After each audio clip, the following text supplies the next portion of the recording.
Good morning students.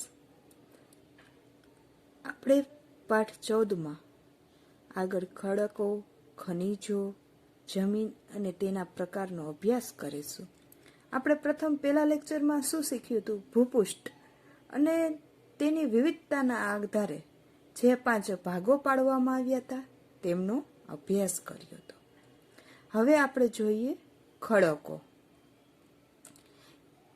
ખડક વિશે જાણતા, એની માહિતી લેતા પહેલા આપણે સૌપ્રથમ એ જાણીએ કે ખડક એટલે શું. તો ખડક એટલે એક કરતાં વધુ ખનિજોના બનેલા સંગઠિત પદાર્થને ખડક તરીકે ઓળખવામાં આવે છે. ખડક નક્કર હોઈ શકે અને મૃદુ પણ હોઈ શકે, છિદ્રાળુ અને અછિદ્રાળુ તથા વજનમાં ભારે અને હલકા પણ હોઈ શકે. કે ખડક કોઈ એવું નથી કે વજનદાર જ હોય, હલકા જ હોય, એવું નથી હોતું. એ અનિયમિત હોય છે, ગમે તેવા જોવા મળે છે. વજનવાળા જોવા મળે છે, હલકા પણ જોવા મળે છે, છિદ્રાળુ પણ જોવા મળે છે, અછિદ્રાળુ પણ જોવા મળે છે. વિવિધ પ્રક્રિયાઓના કારણે જુદા જુદા પ્રકારના ખડકોનું નિર્માણ થાય છે.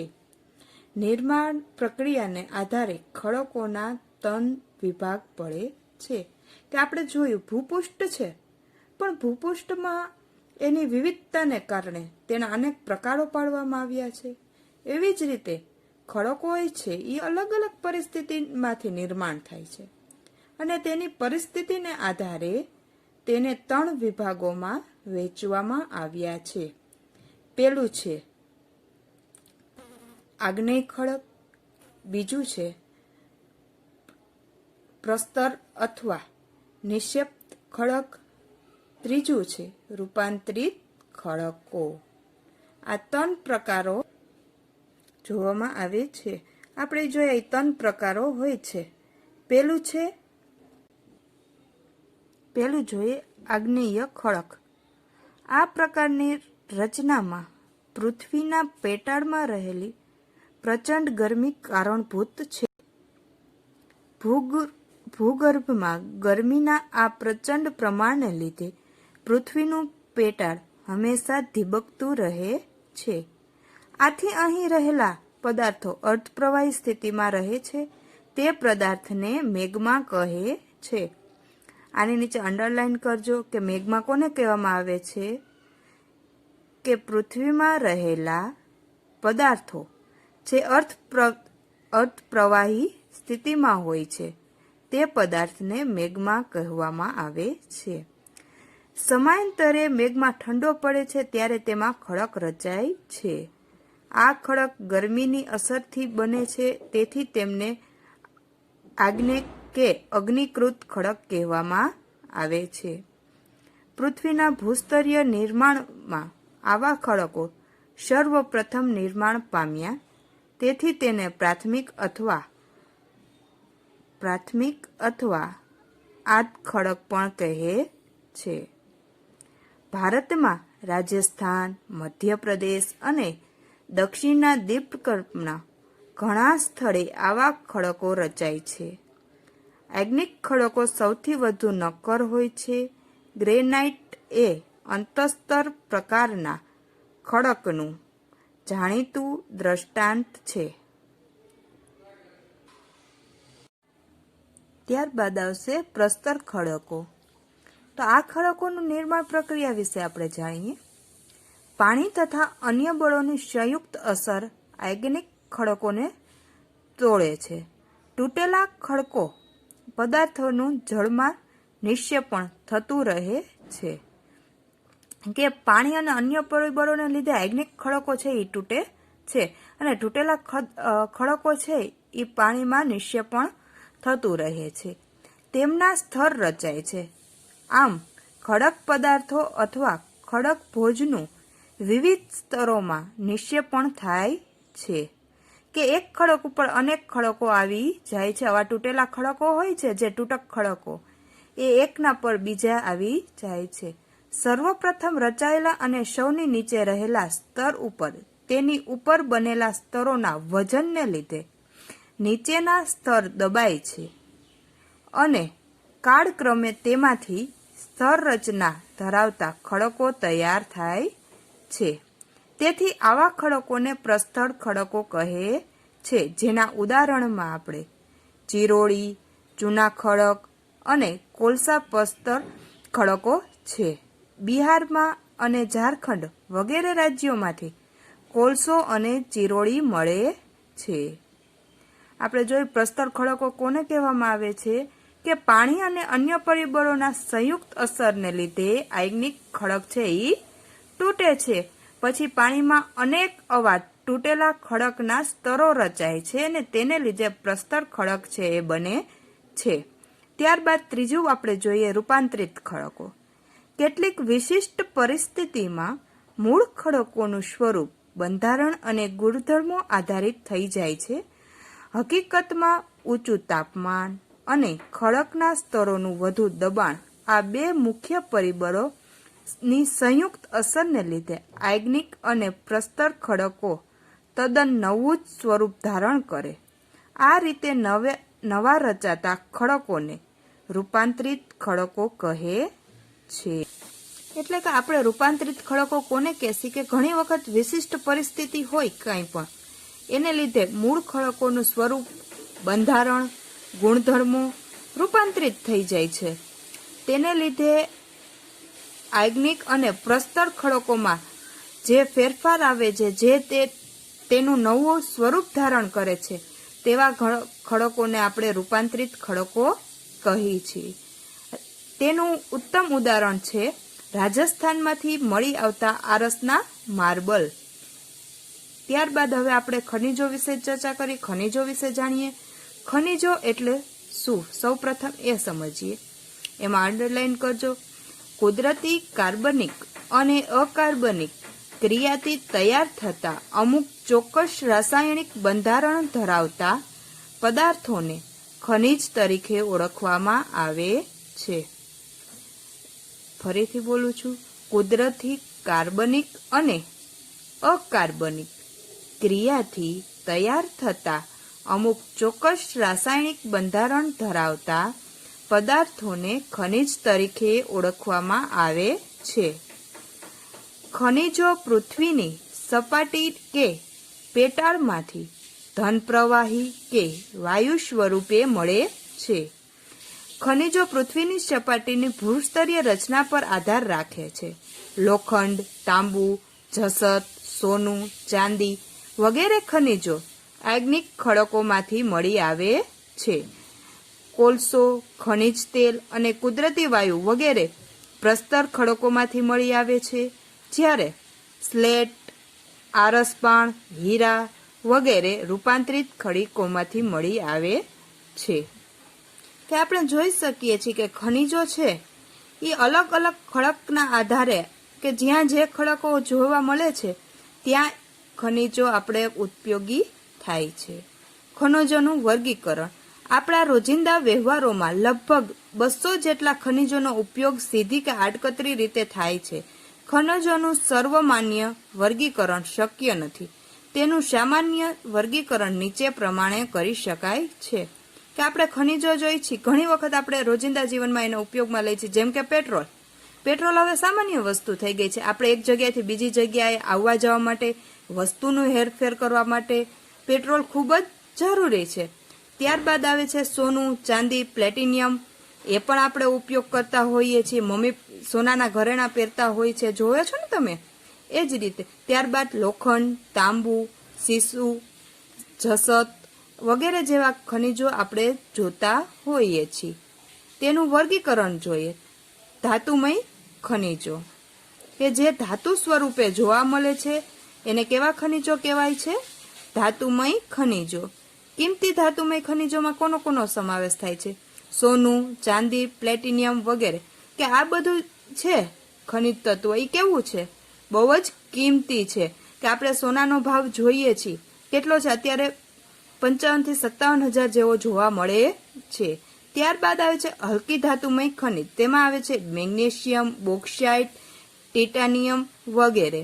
ત્યારબાદ સામાન્ય ઉપયોગમાં લેવાતા ખનિજો. એમાં લોખંડ, તાંબુ, સીસુ, જસત, કલાય, નિકલ વગેરે. મિશ્ર ધાતુ રૂપે વપરાતા ખનિજોમાં chromium, magnesium, manganese, tungsten, vanadium વગેરે. અધાતુમય ખનિજો. અધાતુમય ખનિજોમાં કેનો સમાવેશ થાય છે? ચૂનાના ખડકો, ચોક, અબરખ વગેરે જેવી વસ્તુનો અધાતુમય ખનિજોમાં સમાવેશ થાય છે. સંચાલન શક્તિ માટે ઉપયોગમાં લેવાતા ખનિજો. તેમાં કોલસો, ખનિજ તેલ અને કુદરતી વાયુ, યુરેનિયમ, થોરિયમ વગેરેનો સમાવેશ થાય છે. ત્યારબાદ તમે તમારે પાઠ્યપુસ્તકમાં જુઓ, આ કોષ્ટક આપેલું છે કે કયા ખનિજો કયા રાજ્યોમાંથી આપણે પ્રાપ્ત થાય છે. જેમ કે લોખંડ છે, તો લોખંડ આપણે ક્યાંથી પ્રાપ્ત થાય છે? ઝારખંડ, છત્તીસગઢ, આંધ્રપ્રદેશ, ગોવા, ઓડિશા, તમિલનાડુ, મહારાષ્ટ્ર, રાજસ્થાન, કર્ણાટક, બિહાર, મધ્યપ્રદેશ. ત્યારબાદ આવે છે મેંગેનીઝ. તો મેંગેનીઝ ક્યાંથી આપણે પ્રાપ્ત થાય છે? કર્ણાટક, ઓડિશા, મધ્યપ્રદેશ, મહારાષ્ટ્ર અને ગોવા. તાંબુ. તાંબુ છે એ ગુજરાત, કર્ણાટક, આંધ્રપ્રદેશ, ઉત્તર પ્રદેશ, સિક્કિમ, મેઘાલય, મહારાષ્ટ્ર, પશ્ચિમ બંગાળ. બોક્સાઇટ છે એ ઓડિશામાંથી, આંધ્રપ્રદેશ, છત્તીસગઢ, મહારાષ્ટ્ર, ઝારખંડ અને ગુજરાતમાંથી. બોક્સાઇટ છે એ ગુજરાતમાં આપણે જામનગર પાસે પણ જોવા મળે છે કે આપણે જામનગરમાં બોક્સાઇટના મોટા પાયે ઉદ્યોગો વિકસેલા જોવા મળે છે. ત્યારબાદ આવે છે સીસુ. સીસુ છે એ રાજસ્થાન, આંધ્રપ્રદેશ, તમિલનાડુ, પશ્ચિમ બંગાળ, મધ્યપ્રદેશ, ઉત્તર પ્રદેશ, ઓડિશા, મહારાષ્ટ્ર, મેઘાલય, સિક્કિમ અને ગુજરાતમાં જોવા મળે છે.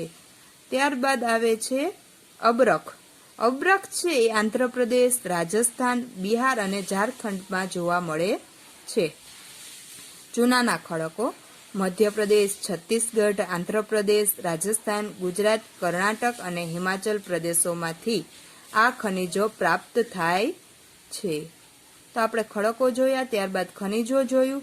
હવે આપણે જોઈશું જમીન અને તેનું વિતરણ.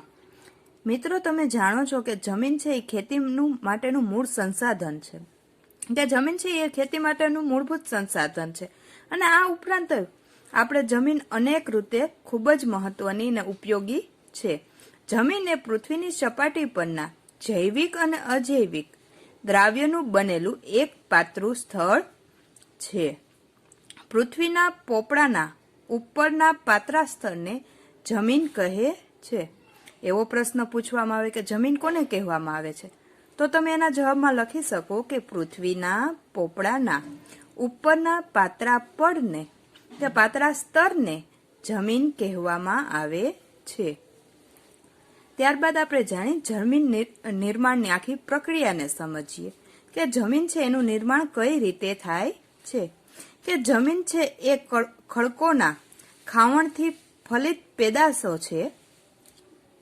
ખડકોની સપાટીવાળા ભાગોનું તાપમાન, વરસાદ, હિમહવા, વનસ્પતિ અને જીવજંતુ વગેરે પરિબળોથી ખાવણ થતા ખડકોના ભૂકા બને છે.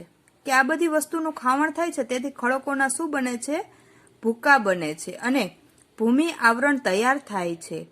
આ ભૂમિ આવરણમાં ખડકોના નાના મોટા ટુકડા, કાંકરા, માટી, રજ વગેરે હોય છે, જેને રેગોલિત પણ કહેવામાં આવે છે. જેના કેવળ ખનિજ દ્રાવ્યો હોય છે. તે પછી તેમાં જૈવિક દ્રાવ્યો, હવા અને પાણી ભળે છે. છેવટે તેમાંથી જમીન બને છે. તો આ આખી પ્રક્રિયા છે એ કેની પ્રક્રિયા છે?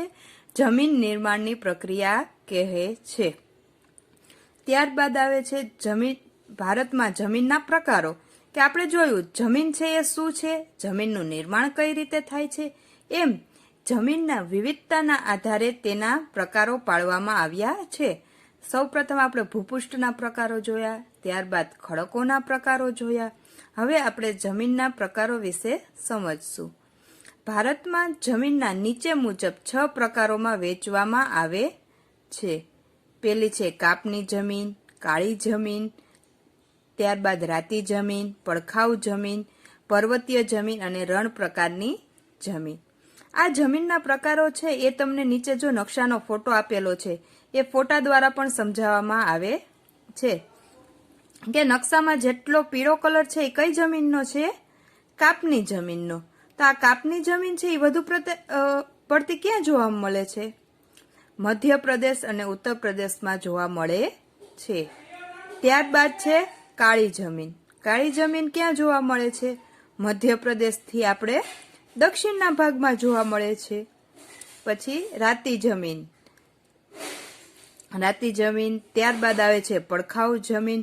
પડખાઉ જમીન છે એ વધારે પડતી પર્વતીય વિસ્તારોમાં જોવા મળે છે અને ભારતમાં ઉત્તર પ્રદેશ છે એ પર્વતીય વિસ્તાર વધુ પ્રમાણમાં જોવા મળે છે, તેથી ત્યાં પડખાઉ જમીન હોય છે. ત્યારબાદ આવે છે રણ પ્રકારની જમીન. કે રણ પ્રકારની જમીન આપણે ક્યાં જોવા મળે છે? રાજસ્થાનમાં. રાજસ્થાનમાં આપણે રણ પ્રકારની જમીન જોઈ શકીએ છીએ. અને સૌથી ઓછા કયા પ્રકારની જમીન ભારતમાં છે? કઈ જમીન છે? તમે નકશાના આધારે જોવો કઈ જમીન આપણે દેખાય છે કે સૌથી ઓછી છે. આ લીલા કલર જેવો દેખાય છે એ જમીન ભારતમાં ઓછા પ્રમાણમાં જોવા મળે છે. તો એ જમીન કઈ છે? પડખાઉ જમીન. પડખાઉ જમીન અને ઉત્તર પ્રદેશમાં જે જોવા મળે છે એ પર્વતીય જમીન છે.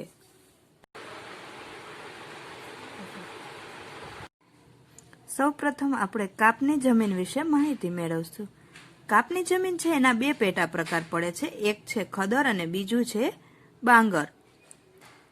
હવે ખદર કોને કહેવામાં આવે છે અને બાંગર કોને કહેવામાં આવે છે એના વિશે માહિતી મેળવીએ કે નદીઓના નિક્ષેપણથી તૈયાર થતી આ નવા કાપની જમીનને ખદર તરીકે ઓળખવામાં આવે છે.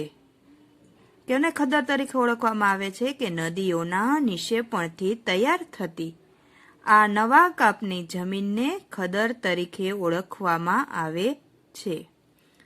ત્યારબાદ પૂરના મેદાનોથી બનેલી આ જમીનને મુખ્યત્વે નદીના નજીકના ક્ષેત્રોમાં જોવા મળે છે. તે પ્રમાણમાં રેતાળ હોય છે, જ્યારે નદી ખીણોના ઉપરવાસમાં આવેલા એકંદરે જૂના કાપ ધરાવતી જમીનને બાંગર તરીકે ઓળખવામાં આવે છે. તે ચીકણી ઘેરા રંગની હોય છે. કાપની જમીન દેશના ઘણા મોટા વિસ્તારમાં જોવા મળે છે.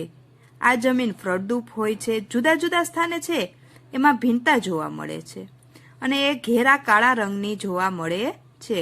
ચીકણી હોય છે, જમીન ફળદ્રુપ હોય છે, ઉપજાઉ હોય છે કે તેમાં છે તમને વધુ ઉપજ આવે એવી આ જમીન હોય છે. તેમાં એનું ફળદ્રુપતાનું પ્રમાણ પણ વધુ પ્રમાણમાં જોવા મળે છે. આ કાપની જમીન છે એ વધુ પ્રમાણમાં કયા કયા રાજ્યોમાં જોવા મળે છે? તો પંજાબ, ઉત્તર પ્રદેશ, બિહાર, પશ્ચિમ બંગાળ વગેરે રાજ્યોમાં આ પ્રકારની જમીનો આવેલી છે. ત્યારબાદ છે કાળી જમીન. આ જમીન મુખ્યત્વે મહારાષ્ટ્ર, પશ્ચિમ મધ્યપ્રદેશ, ગુજરાત, કર્ણાટક, આંધ્રપ્રદેશ, તેલંગાણા અને તમિલનાડુમાં જોવા મળે છે. કાળી જમીન દ્વીપકલ્પીય ઉચ્ચ પ્રદેશોની ભેટ છે. આ જમીન ચીકણી અને કસવાળી હોય છે. તે લાંબા સમય સુધી ભેજ ગ્રહણ કરવાની ક્ષમતા ધરાવે છે. આ જમીન રૂપાંતરિત ખડકો દ્વારા તૈયાર થયેલી છે. તેમાં કપાસનો પાક માટે વધુ અનુકૂળ હોય છે, તેથી તેને કપાસની જમીન પણ કહેવામાં આવે છે. આ જમીનને રેંગુર નામે પણ ઓળખવામાં આવે છે. કોઈ પૂછે કે કાળી જમીન છે એનું બીજે કયા નામે ઓળખવામાં આવે છે? તો રેંગુર તરીકે પણ ઓળખવામાં આવે છે. ત્યારબાદ રાતી જમીન વિશે સમજીએ. આગ્નિક અને રૂપાંતરિક ખડકો ધરાવતા ક્ષેત્રોમાં રાતી જમીન આવેલી છે. તેમાં લોહ તત્વ અને અન્ય સેન્દ્રિય તત્વોને લીધે આ જમીનનો રંગ છે એ કેવો દેખાતો હોય છે? રાતો દેખાતો હોય છે. તેથી તેને રાતી જમીન પણ કહેવામાં આવે છે.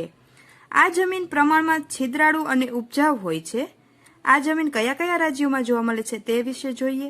ગોવા, તમિલનાડુ, કર્ણાટક, આંધ્રપ્રદેશ, ઓડિશા અને ઝારખંડના કેટલાક ભાગોમાં રાતી જમીન જોવા મળે છે. તો આપણે કઈ કઈ જમીન વિશે માહિતી મેળવી? કાપની જમીન, કાળી જમીન અને રાતી જમીન. હવે આપણે પડખાઉ જમીન કે લેટેરાઇટ જમીન કે પડખાઉ જમીનને બીજા કયા નામે ઓળખે છે? લેટેરાઇટ જમીન તરીકે પણ ઓળખવામાં આવે છે. વધુ વરસાદને કારણે તીવ્ર ધોવાણના પરિણામ છે કે જ્યાં વધુ પ્રમાણમાં ધોવાણ થયું હોય તે સ્વરૂપે પડખાઉ જમીન તૈયાર થાય છે. વધુ વરસાદના કારણે જમીનના ઉપરના સ્તરમાંથી પોષક તત્વો ધોવાઈને નીચેના સ્તરમાં ઉતરે છે. કે ધોવાણ થાય છે એટલે જમીન છે એના ઉપરના સ્તરમાં જે પોષક તત્વો હોય છે એ ધોવાઈ જાય છે અને નીચેના સ્તરમાં ઉતરે છે. જૈવિક દ્રવ્યનું પ્રમાણ ઓછું હોવાથી આ જમીન ઓછી ફળદ્રુપતા ધરાવે છે. અહીં લાલ રેતીના પથ્થરોમાં લોહ અને એલ્યુમિનિયમ તત્વો હોય છે. આ પથ્થરો ધોવાણથી અહીંની જમીન રાતા રંગની હોય છે. આવી જમીન દખણોના પહાડી પ્રદેશ, કર્ણાટક, કેરળ, ઓડિશા અને પૂર્વોત્તર કેટલાક ભાગોમાં જોવા મળે છે. પણ પડખાઉ જમીન છે એ ભારતમાં બહુ ઓછા અંશે જોવા મળે છે. પડખાઉ જમીન આપણે આગળનો નકશાનો અભ્યાસ કર્યો તેમાં આપણે જોયું કે જે પડખાઉ જમીન દર્શાવે છે એ ભાગ ભારતમાં ઓછો જોવા મળે છે. એના આધારે આપણે કહી શકીએ કે પડખાઉ જમીન છે એ ભારતમાં ઓછા પ્રમાણમાં જોવા મળે છે. ત્યારબાદ પર્વતીય જમીન. તો પર્વતીય જમીન છે એ ઉત્તર ભાગમાં વધુ જોવા મળે છે ભારતમાં. જોવો નકશાનો પહેલા આપણે આગળ અભ્યાસ કર્યો તેમાં આપણે જોયું કે ઉત્તરના ભાગમાં પર્વતીય જમીન છે એ વધુ પ્રમાણમાં જોવા મળે છે. જંગલોને કારણે જૈવિક દ્રવ્યનું પ્રમાણ વધારે હોય છે. જો કે અલગ અલગ સ્થળો પર તે ભિન્નતા પણ ધરાવે છે. શિવાલિક પર્વત શ્રેણીઓ પર આ જમીન ઓછી કસવાળી અને અપરિપક્વ જણાય છે. આ જમીન રેતાળ, છિદ્રાળુ અને જૈવિક દ્રવ્યના અભાવવાળી જોવા મળે છે. કે આ જમીન છે એ કેવી હોય છે? ઓછી કસવાળી હોય છે, રેતાળ જમીન હોય છે, છિદ્રાળુ અને અજૈવિક દ્રવ્યના અભાવવાળી હોય છે. આવી જમીન દેશના પર્વતીય વિસ્તારોમાં જોવા મળે છે, જેમાં મેઘાલય, અરુણાચલ પ્રદેશ, પૂર્વની પર્વત શ્રેણી, ઉત્તરાખંડ, હિમાચલ પ્રદેશ અને કેન્દ્ર શાસિત પ્રદેશ લદ્દાખ અને જમ્મુ કાશ્મીરમાં પણ આ જોવા મળે છે. ત્યારબાદ રણ પ્રકારની જમીન. આ જમીન છે ભારતના શુષ્ક અને અર્ધશુષ્ક વિસ્તાર ગુજરાત, રાજસ્થાન, પંજાબ અને હરિયાણામાં મુખ્યત્વે આ જમીન જોવા મળે છે. ક્ષારકણોની અધિકતા અને જૈવિક પદાર્થોના ઓછાપો જોવા મળે છે. સિંચાઈની સગવડથી આ જમીનમાં ખેતી શક્ય બને છે. કે જો સિંચાઈની સંપૂર્ણ સગવડ હોય તો આ જમીન છે એ ખેતી માટે ઉપયોગમાં લેવામાં આવે છે. આમ આબોહવા અને ભૂપૃષ્ઠના વૈવિધ્યને કારણે દેશમાં જમીન પણ ઘણી વિવિધતા જોવા મળે છે. કે આપણી આબોહવા છે એમાં પણ આપણે વિવિધતા જોવા મળે છે. ત્યારબાદ ભૂપૃષ્ઠ, આપણે આગળ અભ્યાસ કર્યો કે ભૂપૃષ્ઠમાં પણ અનેક વિવિધ્ય જોવા મળે છે. તેને કારણે જમીનમાં પણ ઘણી વિવિધતા જોવા મળે છે. તો વિદ્યાર્થી મિત્રો, આજે આપણો 14મો પાઠ છે એ અહીંયા પૂર્ણ થાય છે. તમે હજી પણ એક વખત ધ્યાનપૂર્વક તે વાંચી લેજો. જે ન સમજાય એ તમે મેસેજ દ્વારા પણ એ પૂછી શકો છો. ત્યારબાદ જે હોમવર્ક આપવામાં આવે છે એ ધ્યાનપૂર્વક કરજો, બધું પાકું કરજો. Thank you.